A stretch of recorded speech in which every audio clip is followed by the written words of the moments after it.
Welcome to The Floss, the self-help show for people that probably don't need it. You could follow the show on Instagram at The Floss Pod or subscribe to us on Patreon at patreon.com/theflosspod. If you do something that you think everyone should do or that nobody should do, email it to us at theflosspod@gmail.com. We might read it. I'm your host, Gabe Gary. Welcome to The Floss. My name is Gabe Gary, and if you're listening to this episode, that means that my second short film, Headlights, is available to watch for free on YouTube or Vimeo. I haven't decided which one. Probably both. Fuck it. Why not both? And our guest for this episode is one of the leads in the film, Donesha Helen Marie. Hi, everybody. Thanks for having me. I'm super excited. Why don't you introduce yourself to the fans? Okay, so my name is Donesha Helen Marie. I am a model and actress from Cleveland, Ohio. I have been modeling professionally for about 6 years now. I started off modeling when I was in high school, doing pageants, and that's the only thing I've ever wanted to do. Currently, I have a nonprofit called Got Knack, and I love modeling and acting, and that's me. That is you. We'll do full plugs at the end. 6 years. All right. I'm going to call you Donnie from now on. Yes, call me Donnie. I have so many nicknames. It's a lot of syllables. And, you got to be fast on these things. You can't be wasting time with extra syllables. All right, Donnie, for part one of this interview, I'm going to ask you a question. And that question is, What is something you do that you think everybody should do? Okay. I think everyone should be a mentor. And the reason why I think everyone should mentor is because we learn so much every day. We should be teaching other people what we know. The only way that we're going to learn new things is if we're growing every single day. And I feel like we should have mentors too. So we should look out for people that that are actors already there, where we want to be. We tend to, you're an actor, right? Or comedian. Well, I was gonna ask, when you say actor, do you mean like the profession actor or just anybody actually doing something out in the world as an actor? Yes, or any profession. You need someone to emulate and to get advice from, to know exactly the next steps to where you should be going. So when I mentor other people, I just feel like I'm doing something good for myself. And I do it for volunteering. I don't want nothing out of it. It just makes me feel like I just really helped this person become who they want to be in life. Well, you say you don't want anything out of it, but you do get something out of it. Yeah. But that's not why you do it. Nothing financially or anything, but it does I feel get a good. good feeling out of it. And that's what matters most to me, is how I feel. They say, and I don't know who they is, just people in general, one of the best ways to learn something is to teach it.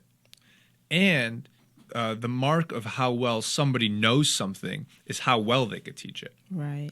You could be the smartest person on the planet, but if you can't, let's say in regards to like physics, but if you can't explain that to somebody with much less intelligence than you, then how well do you really know it? Exactly. So what kind of stuff do you mentor people on? What kind of mentees do you take? Like, how do you get your is there somebody in your life right now that you talk to on a regular basis? Yes, I mentor CMSD students, and right now I have a one-on-one mentee, and I have been mentoring with them for about 3 years with Belfort JCB. It's a foster care system. They are located in Shaker. But the reason why I connected with them was because I was in foster care. So I feel like I have come a long way from that trauma, and I feel like we can move and heal past our trauma. And I just want to teach children in foster care that they can do that too. Absolutely. I mean, to boil it down, it's like representation. Mm-hmm. It's like the representation and media argument. You see somebody like you doing something that you want to do, it makes it that much more realistic and that much more believable. Mm-hmm. That's fucking awesome. Like, thank you. Not even like we do try to make this funny, but that is incredible that you do that. It's really awesome. Because I worked at a restaurant for a really long time, and one of my bosses was also very involved in foster care, mm-hmm. and so a lot of those kids would come in and work in the kitchen and whatnot, and like it was always really interesting to see how some of them were really, really driven. Mm-hmm. Really driven, and like you knew in the back, you knew that like this kid wasn't going to be held back by his situation. He was going to overcome it, or she was going to overcome it. But then there were other situations where it's like, is this kid getting the help that they need? Mm-hmm. Really sad dichotomy. But it's awesome that you do that. What is CMSD? Cleveland Metropolitan School District. So grade school, high school, how old are these kids? So you can actually choose if you would like to do high school or grade school, but I choose grade school. So particularly 8th grade. So right before they transition to high school. I think you're the only person on the planet that would willingly choose 8th graders. Yeah. I love to observe kids. I just think... Those aren't kids. Those are animals. What are they, 13, 14 years old? Yeah. 13 to 15? Yeah. And I remember how I was. That's why I want to help them. Because I was a hot mess. I got my stuff together, but I didn't know anything about high school. I was thinking about this the other day. When we got into high school as freshmen, we thought it was the shit. Yes. We thought we were so cool. A lot of people I've talked to on the podcast, when I asked them, like, when did you start like smoking weed or drinking? It was like they were in 8th grade, and you're like, dude, when we get to high school, we're gonna smoke pot. And like as soon as they got into high school, they tracked down like. Really? Yeah, it's like. It was a goal. It was like, yeah, but it's like looking back, like 8th to 9th grade is such an insignificant marker of life. Like nothing happens when you're 15 and a half years old. Yeah. Except for that transition into high school. And then, of course, as you get old, like college kids now look like babies to me. Yes. I was just looking at a kid and I was like, how old are you? Like 21? And they were. Except a lot of athletes look like grown fucking men. Like by the time when they're like 17, they look like grown men. Because the weight, the muscle weight. Also, yeah, like if you're like 6'7" and like over 230 pounds. I don't know. It's like the face. I can really tell a person's age by their face. Jeremy, we're gonna keep talking, but look up Greg Oden in college. Yeah, show me a picture. I can be like, this person was this age. I'm really. Like, if I went to Cedar Point, I would guess I'll be the person to guess. I thought I was good. I feel like I'm generally good at guessing ages. When I bartend at Jacob's Pavilion, and a lot of time when we have a concert with a lot of young people, we're carding a lot of people, and women will come up, like older-ish women come up, and they want to be carded. And, you know, because it's just like a fun, playful thing. Yeah. But, like, they'll ask me to guess their age, and I get it a lot. Look at this dude. How old do you think he is? Hold on. You're going to have to pull that up closer. I don't have my glasses. This is like an 18, 19, 20-year-old kid. I think my friend showed me him before. He was on the Heat? Oh, my. I didn't know he was on the Heat. Okay, yeah. Okay, so right here. Okay, right there. He looks like he's 18. Yeah, he does look young, but like. Yeah, he looks 18 I wouldn't get in a fight with him. He looks like he's 23 right there. 23 right there. How old is he? Oh, I think he's dead now. Oh, really? No, he's just not in the NBA anymore. See, look, I need to start studying sports a little more. I feel like you got enough going on in your life that you want in your life that you don't need to add. Yeah. But it's fun too. Let's talk about growth. Mm-hmm. You mentioned growth, as you explain things and you work things out verbally and you talk to another person, things get clear in your own mind. Are there any issues that these kids are going through, have gone through recently that pop into your head? Like, wow, helping this kid out with whatever was going on in their life, whether it was like social, like boy or girl problems, like home problems, whatever, like that you learned from them. Not to get corny, but like these kids taught me more than I could ever teach them. Oh, okay. So what I learned basically from them? In general, or anything like a specific example. It doesn't matter. So honestly, these children really teach me a lot about. They teach me a lot about technology. Oh, and okay. Like I like using creative ways to teach and learn. Mm-hmm. So everyone learns differently. So I would get them in a group, act out something or make out a song or, and find a creative way for them to do something. My nieces, or I usually volunteer at schools my nieces or my family work at. So I can spy on them, but anyway, so particularly what was I saying? Technology. Oh yeah, they teach me about TikTok, and that's exactly how I know about it. I just ever since we started the podcast, I got involved with the podcast, I've had to get on TikTok. I was very anti-TikTok up until like 4 or 5 months ago. Mm-hmm. I refused to get on it. Why? Just because everything I had seen of it was very lame, like lowbrow humor. Like where it's the same, like comedy videos where it's the same audio, just different situations, but it's the same punchline. Like that's not a lot of that's not creative or anything. But like now that I'm on, like it's very useful because more than Twitter, Instagram, like TikTok's algorithm forces you to create a narrative with your post. You have to have a purpose to your post, and it has to be engaging. And that's what makes it such an addictive platform. Mm-hmm. That, and they filter out all the ugly people. Yeah, they do. They do. Isn't that crazy? But they shadow banned a lot of the great artists on there. Oh, yeah. Their rules and regulations are insane. It's crazy how you can get banned for anything. Yes. Anything that might go against community guidelines. Mm-hmm. Especially the thoughts. You said thoughts? Dude, those bitches get banned like 3 times a day. I never see thoughts on mine. Because mine's trained. Like mine is all mental health. I don't even get to see the. Mine is all like motivational. Yes. Like there's some religious like motivational speaking, but it's like motivational speaking, like entrepreneur, like they have clocked me as a white dude in my 20s. I get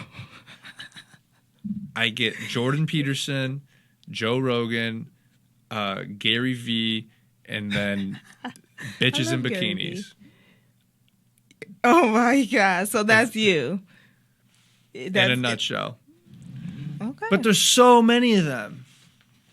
And then it's just like, they're like, I'm not getting into it. I'm like, okay, tell me more. I mean, they are. They're there to get like however many followers, like lonely dudes following that account, and then like sell them something. And then if they get banned, they just do it all over again. Yeah, that's where the money at. Sex sales and, I mean, that's it. Yeah, everyone changes. Well, mostly in the media. What's spiritual TikTok like? Just like a lot of affirmations. Are you big into affirmations? I am big in affirmations. I love affirmations. What did you get affirmed today? Oh, I love myself. That was the biggest one for me. That's an affirmation? Yes. I always thought affirmations were like, you are valid. You're, I can't think of Those anything. are words of affirmations, but What are affirmations?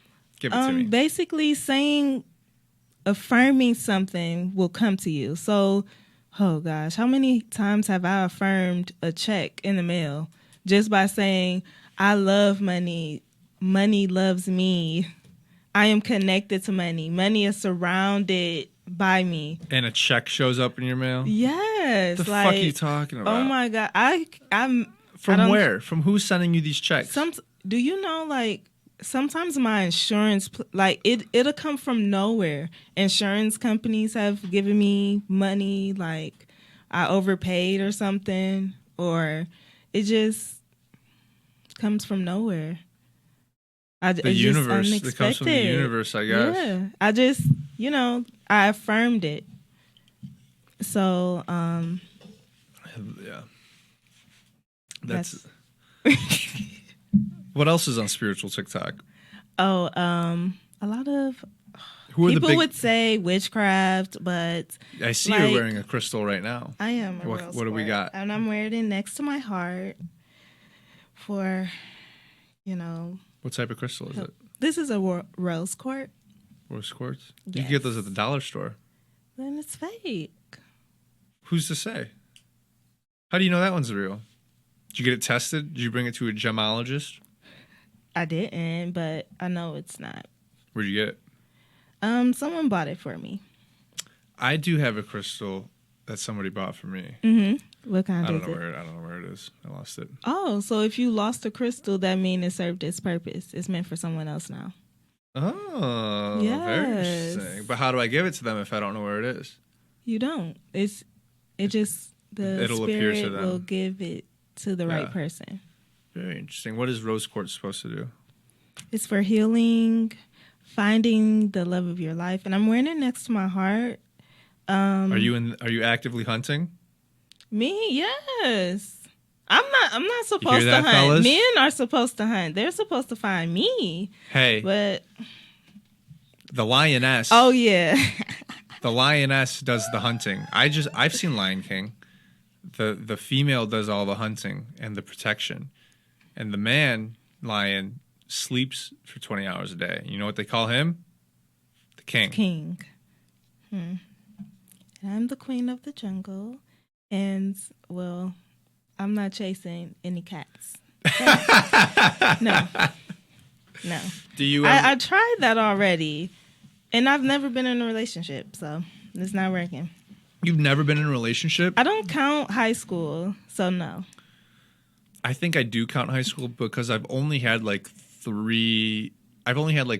like girlfriends, and one of them was in high school.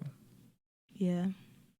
But you never affirmed a guy to come. Do you do that? Do you those affirmations?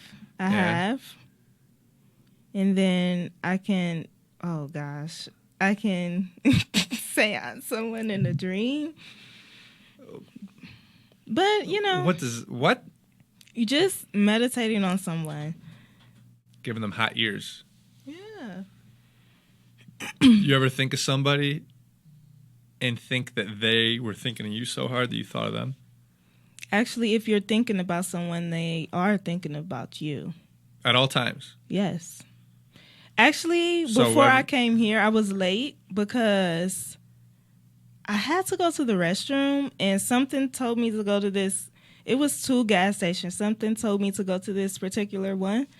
And I saw one of my old coworkers and I was like, hey, he was like, I just moved back here from Florida 2 years ago. I would have never thought to run into you here. And I was just like, something led me here. Were you thinking of him? I was. About 2 weeks ago, though. But it was just weird. Like, is he cute? He's handsome. Is he available? He is, but I'm like, he might be a kid, but I'm like, I don't know. He was like, I'm a man, and I'm like, you don't want boyish charm? No, I'm looking for a man. You want okay, a man. I want a man, a provider. Man with resources, the ability to Yes. attain resources. Yes. Those people can have boyish charm. They.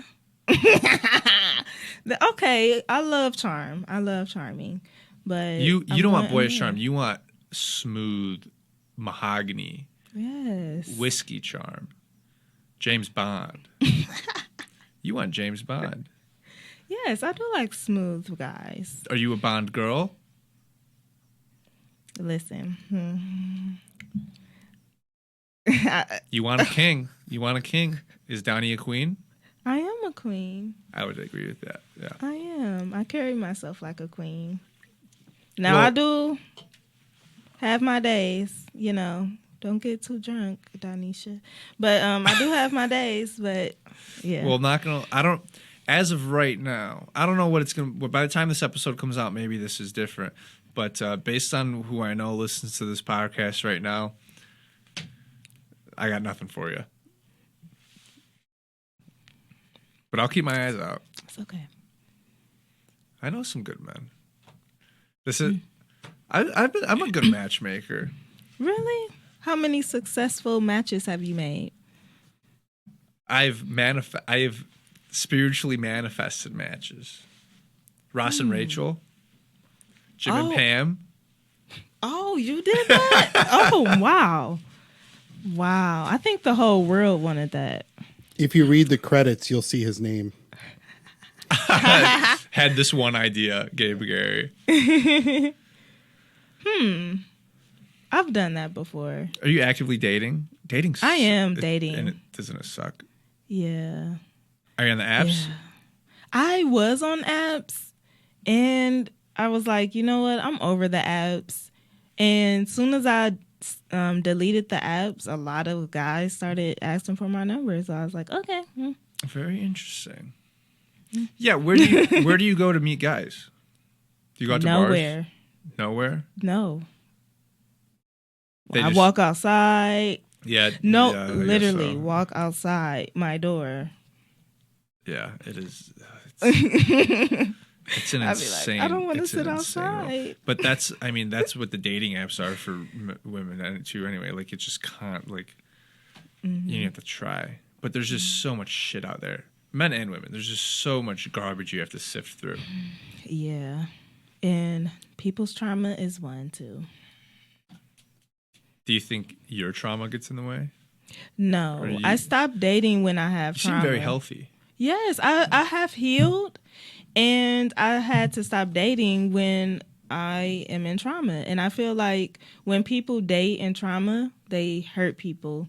And I just learned that. And Well, you can't depend on somebody. You got to heal yourself. Exactly. You have to heal yourself. And if you go through trauma and you're trying to recover by dating or like getting attached, like you're depending on that attachment to step in and heal that trauma, which is not going to end well. exactly, it's not. It's not good for you. It's not good for the other person. Mm-hmm. It's so much more respectful to just be like, even if you were like in the middle of something great and something happened, you'd be like, you need to take a step back. For a second.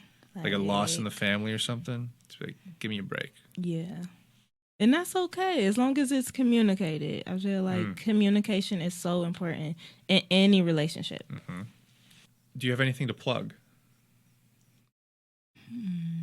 Socials, charity, any upcoming work? Yes, I would like to plug myself, of course. I am a grant writer, and I also make comp cards for models and actors. And yes, so add me on Instagram at Donesha, Donesha, Helen, Helen, Marie, Marie. Also, my nonprofit organization, God Knack, you can add that on Instagram. I haven't added anything, but I will be adding more things when I become 501c3 approved. Approved, yeah. Yeah. And I'll link all that stuff in the description. And it's Helen Marie, not Helen Marie. Yeah, but I did make a song, and That's my rap name, Helen Marie. Well, then let me redo the first intro. I said Helen Marie. But you don't even notice. Yeah, I think we got it. I think All right. that's fine. If you liked part 1 of that episode, part 2 will come out next week. But if you want to listen to it early, you can subscribe to the show's Patreon at patreon.com/theflosspod. Every episode of The Floss is recorded at Golden Ox Studio in Cleveland, Ohio. If you live in Cleveland and you need to say something into a microphone for any reason at all, do it at Golden Ox Studio. Jeremy's awesome. He cares a lot about Cleveland, and he'll give a huge shit about whatever you're making. I'm Gabe Gary, and thank you very much.